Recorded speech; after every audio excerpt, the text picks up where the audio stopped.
Welcome back, my DIY nomads. We are back again for another episode, and with everything going on and the sort of videos and dying down a little bit, I want to start building that back up now. And I thought best way to do that is, the channel is now 4 to 5 years old really. What I'd like to look at is tools. I'd love to give you guys some insights, some information that I've learned over the years and years, not just the last 4 or 5 years. I've been playing with stuff like this for a long time now. It's just the woodworking skills for me have really developed ever since Ben's been here, because he is my sensei. And I still hold true that, you know, you can do so much to a campervan with just a drill and a jigsaw. I mean, obviously having an impact driver would be a massive speed up on that, but yeah, a drill and a jigsaw you can do, and obviously a few little hand tools and bits and bobs. You can do pretty much everything to a campervan. I'm saying that while standing in an amazingly well-equipped, beautifully neat, insanely lovely workshop with tens of thousands of pounds worth of machinery. This is not a boast, this is just because this is now a business, and having this machinery infinitely speeds up certain tasks. But that by no means means that you need any of this stuff as well. It's just stuff that we use on a regular basis, so having something a bit more expensive can save a lot of time. Something I just want to add to the video right now is this isn't going to be a super comprehensive tool guide. This is just sort of get you going, get you started with some really basic low level information and just some recommendations. Right, let's talk drills. When it comes to any tools, obviously play to your price brackets, look at the used market first, and yeah, check out what you're actually going to use. If you're going to use stuff that's cordless, remember you're going to have to look after those batteries. They don't like to just be sat around for years not being used. Firstly, let's look at the Makita drill though. This is a combination drill. They're all combination drills. The reason they're combination drill is because it has this hammer function, which is good for drilling into masonry, and this one has an adjustable torque settings using this second click wheel here. The higher the number, the higher the torque. It has a mechanical 2-speed switch there, and it's just, yeah, generally a good drill. Drills like this, it's usually that, funnily enough, the tool is the cheaper bit, so the actual drill here without a battery is around £50, and but with the when you start adding the batteries, that's when the price comes in. The keyless chuck there can take up to about 13mm drill bit, which is pretty massive, and go down to about, I think it's 1.5 or 2 mil drill bits. On the left here we have a Milwaukee M18 fuel. This is a brushless drill. Same torque settings here on the wheel, but it's all on one wheel, so as you keep rotating it goes to the drill setting, and then the hammer setting all the way around.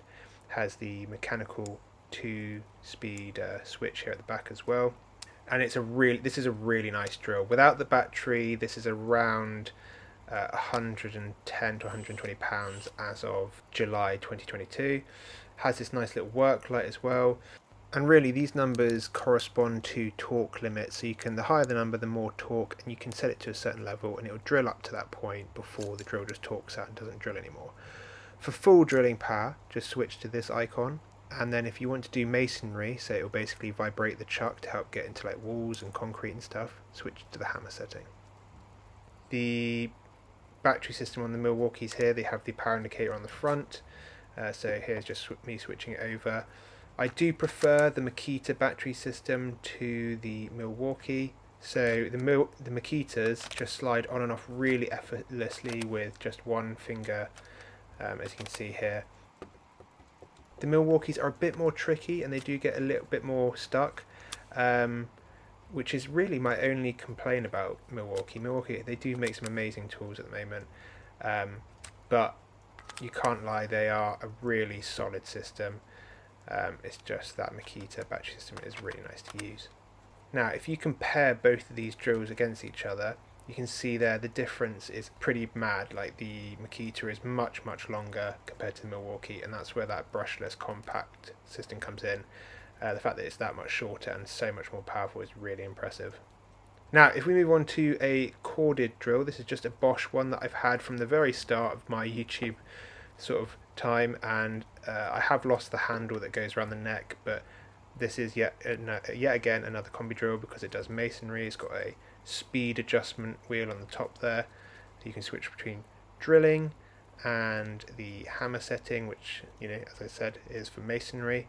But I can't lie, this is a 40 to 45 pound drill you can get brand new off of like Amazon or something like that, or eBay, and is a solid drill. If you've got a power source, it's going to do pretty much everything the other two are going to do. You just corded, and yeah, you don't need to buy the batteries. You're 40 quid in and you've got a pretty competent drill, which is impressive, very impressive. I will also add that these 3 drills are just 3 drills that I've used. There's plenty of makes and models out there. The 2 cordless drills are 18 volt, but you can also get drills that run off 12 volt as well, which is really cool. So definitely just look around. But just remember, you don't need to dive in and get the most expensive top tier tools. Just ask around. Your friends might allow you to borrow some, or you might be able to find some really good ones on the used market. On to impact drivers, and a really nice bit of kit to have alongside a drill, sometimes sold with a drill, like in a combination kit. But really main function is to just fix screws and bolts, or even loosen sort of stuck screws and bolts. This Makita one came in a kit with the Makita drill you saw before, the white Makita drill, and they usually just always come with a sort of directional switch, so you can switch between clockwise and anti-clockwise, and then they have a variable speed trigger, sometimes with a work light. But really that's impact drivers for you. Really nice simple construction. One thing to be careful of though is, so basically this Makita and the Milwaukee you're about to see are both 18 volt, and the other 2 smaller ones, the corner impact driver and the Bosch one in the bottom right, are 12 volts. And actually sometimes running a 12 volt is actually more preferable, in my opinion, for a lot of the stuff we do on vans, because this Milwaukee one I've got right in my hand right now, this is an incredibly powerful impact driver. It does have variable settings, so you'll see just above my thumb there we have settings 1, 2, 3, and a final sort of like what looks like a screw icon, and this allows you to sort of adjust between different speeds and torques, and then the final one is sort of like this smart setting where it tries to apply the best output for the situation. I will say that this Milwaukee one, this brushless one, as you can see, much more compact system and really an incredible impact driver for the money.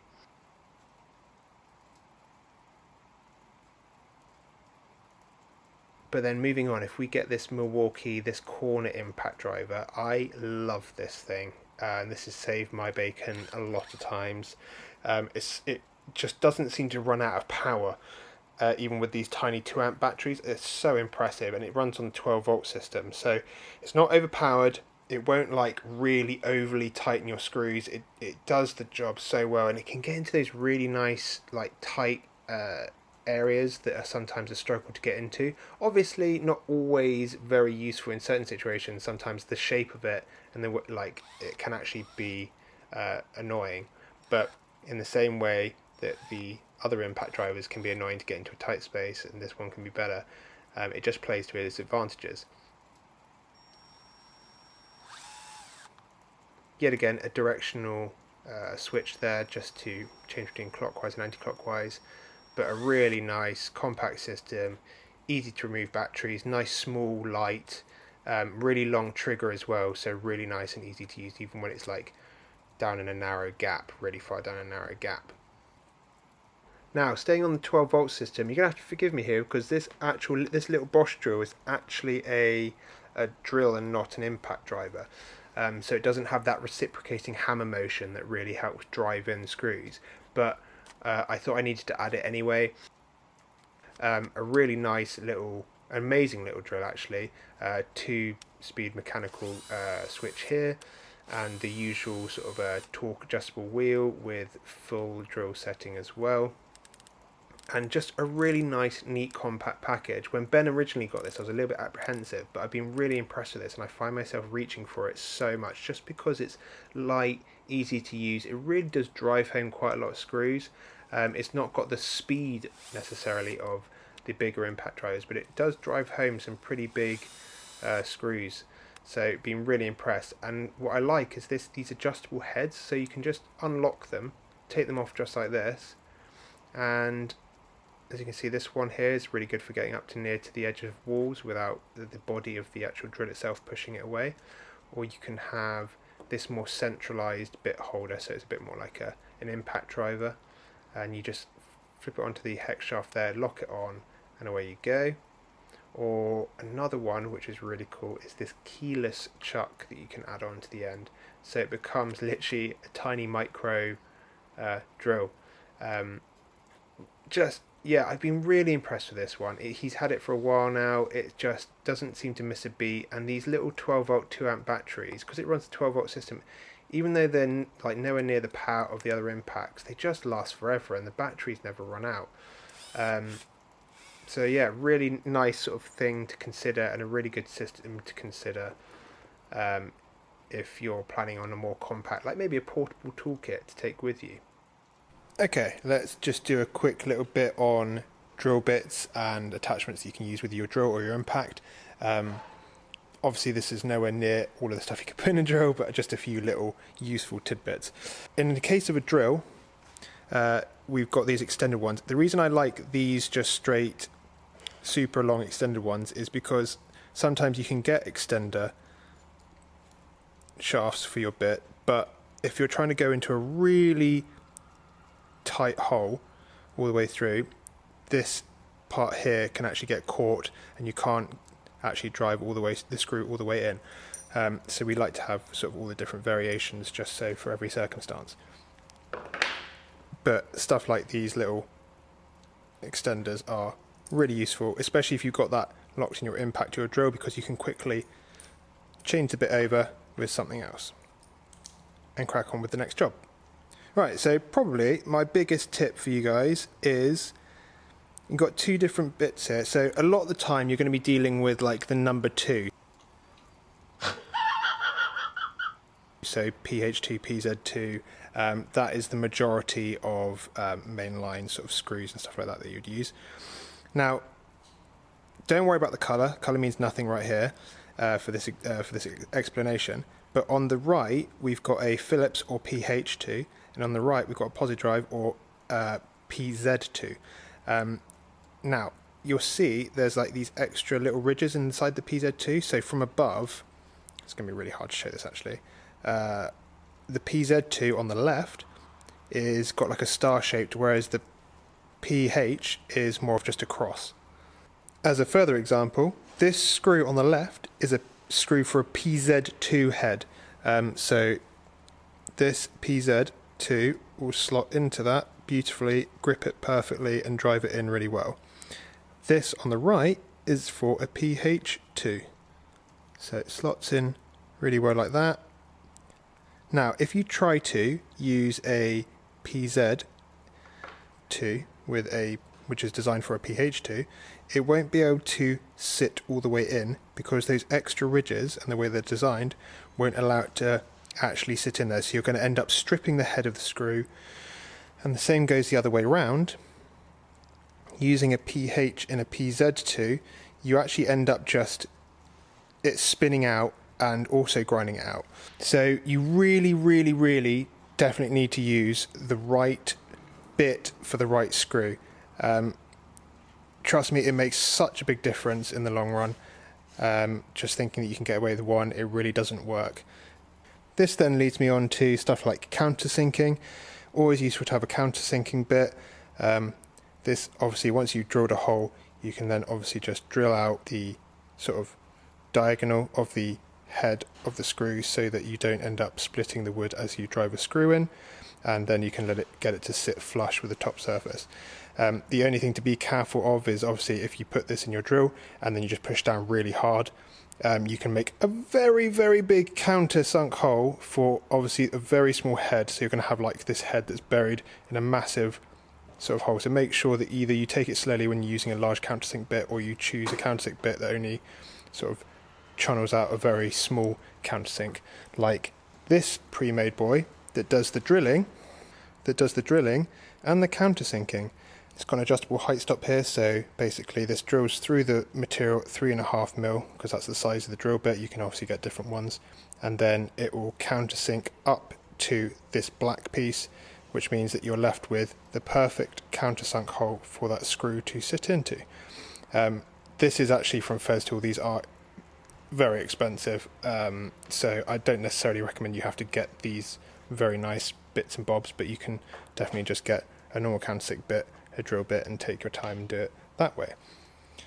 Another big tip, I love to get extended drill bits. This is an HSS or high-speed steel drill bit.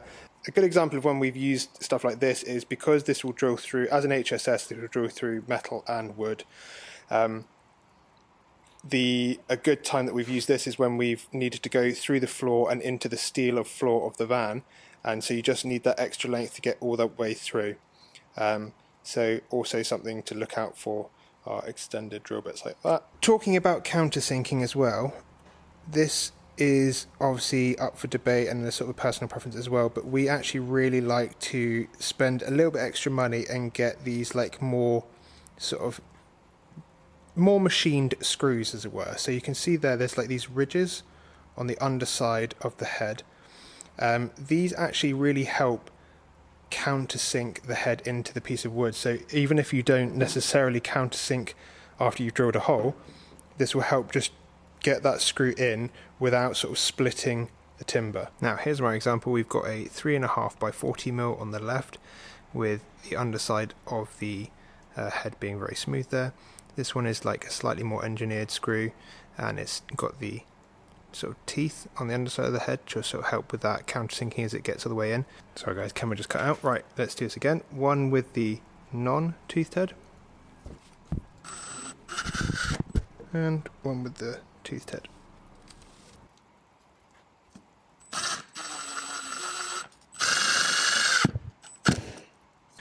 As this top one, which had the smoother countersunk head, the sort of less engineered screw went in, it started to split the wood, and then as that head got to it, it really exacerbated that, and you can see little cracks here either side, and even it's given it like a dimple. Now with the other one, it's just really clean. It's a really nice finish. So another tip is, if you're going to be seeing these screws, I would definitely advise you just pay a little bit more money for some of the better engineered screws. If they're sort of hidden inside a cabinet, it doesn't really matter. But yeah, if you're going to see it all the time, it can definitely make the difference visually. My next multi-stage tip is, firstly, if you're screwing a bit of timber to another bit of timber like this, try to go screw the thin bit into the thick. So screw this way rather than this way. There might be occasions when you have to go that way, but in general you're going to get a stronger fix if you go through the thin and into the thick. Next up, holes. So down here we've got a 4mm screw, so we've made a 4mm clearance hole, and a clearance hole just allows the whole screw to basically, travel through. I promise it does travel through, and it is the same width as the actual screw itself. A pilot hole is when the hole itself is the same width as the shank, or just the sort of shaft bit of this screw, not including the teeth. You might just think that you can sort of screw that straight on as is, but it's still pretty loose. If you use the clearance hole, make sure I don't go into the same hole as it was before.